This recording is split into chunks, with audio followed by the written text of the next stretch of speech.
চশমা museum, a house of world class, জলট্যাক মোড়, বহরমপুর মডার্ন হোটেলের সামনে। যোগ্য চাকরি প্রার্থীদের বিকল্প ব্যবস্থা ও চাকরি চোরদের শাস্তির দাবিতে ভারতীয় জনতা পার্টির ডাকে বহরমপুরে বিক্ষোভ মিছিল। এই বিক্ষোভ মিছিলে পায়ে পা মেলালেন বিজেপির প্রাক্তন রাজ্য সভাপতি দিলীপ ঘোষ, বহরমপুর মুর্শিদাবাদ জেলা সভাপতি মলয় মহাজন, পাশাপাশি ছিলেন বহরমপুরের বিধায়ক কাঞ্চন মৈত্র ও মুর্শিদাবাদের বিধায়ক গৌরী শঙ্কর ঘোষ সহ কয়েকশো বিজেপির নেতাকর্মীরা।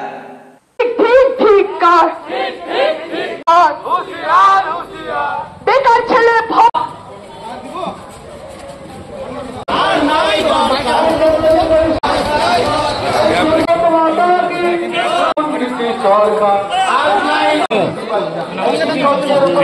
মুখ্যমন্ত্রী পদত্যাগ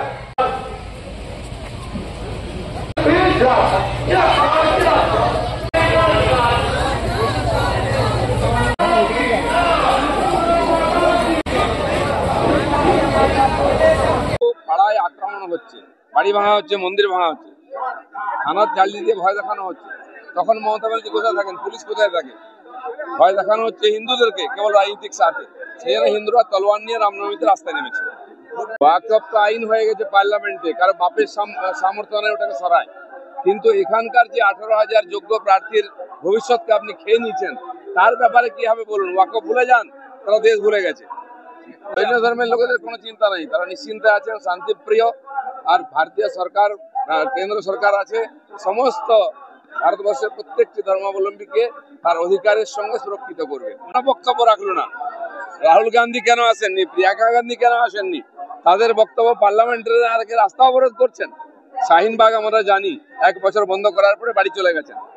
আজকে আর সিএ নিয়ে কেউ বিরোধিতা করে না, 370 নিয়ে কেউ বিরোধিতা করে না। কালকে ওয়াকফ আইন লাগু হয়ে যাবে, সবাই ভুলে যাবে। এই যে 8,000 অযোগ্য অবৈধ চাকরি প্রার্থী, তাদের কাছ থেকে মমতা ব্যানার্জির পার্টির লোকেরা টাকা খেয়েছে। আর যে 18,000 বৈধ সরকারি চাকরি বা শিক্ষা বিভাগের চাকরি প্রার্থী, চাকরি হারা, তারা পুলিশের লাঠি খাচ্ছে। এটা হচ্ছে মমতা ব্যানার্জি, যারা চাকরি হারিয়েছে। কাল কি খাবে ঠিক নাই, তাদের বিরুদ্ধে একটু মানবিকতা নেই, তাদেরকে লাঠি পেটা করা হচ্ছে। তো এরা, এই সরকার এদেরকে ন্যায় দেবে এটা কেউ আশা করে না। নমস্কার। যান না দিল্লি গিয়ে আন্দোলন করুন, কে না বলেছে? এখানে কেন কষ্ট দিচ্ছেন মানুষকে? যখন 3 তালাক বিল পাস হলো তখনও চিৎকার করেছিল, 370 ধারা উঠে গেল, চিৎকার করেছে, কিছু হয়েছে? সিএর বিরুদ্ধে ওখানে ধর্ণা দিচ্ছিল 1 বছর, সব ঠান্ডা হয়ে গেছে। পার্লামেন্ট যেটা পাস করেছে সেটা দেশের আইন, সবাইকে মানতে হবে। সিদ্দিকুল্লাহ চৌধুরী যে নিজেকে আইনের উপরে মনে করেন, তাহলে আইন আছে, কেউ আইনের উপরে নয়। তিনি মন্ত্রী হয়েছেন, শপথ নিয়েছেন সংবিধানের, তিনি দেশের বিরুদ্ধে কথা বললে দেশ সেটা মানবে। মুর্শিদাবাদে দেশদ্রোহীদের, দেশ বিরোধীদের আখড়া হয়ে উঠেছে। টিএমসি খালি ভোটের স্বার্থে কোনোদিন তাদের গায়ে হাত দেয় না। কাশ্মীর যদি ঠান্ডা হতে পারে, আসাম ঠান্ডা হতে পারে, সব ঠান্ডা হতে পারে। বাংলাদেশ থেকে এসে এখানে উৎপাত করছে কিছু রোহিঙ্গা, কিছু অনুপ্রবেশকারী। এখানকার রাজ্য সরকারের দায়িত্ব হচ্ছে ওদেরকে ঠান্ডা করা, আইনের ভিতরে নিয়ে আসা। সাধারণ মানুষের জীবনকে দুর্বিবহ করা হচ্ছে। সিএ পাস হওয়ার পরে এখানেই উৎপাত হয়েছিল, বেলডাঙ্গা স্টেশন জ্বালিয়ে দেওয়া হয়েছিল, ও মন্দির ভাঙা হয়েছিল, ট্রেন বাস জ্বালানো হয়েছিল।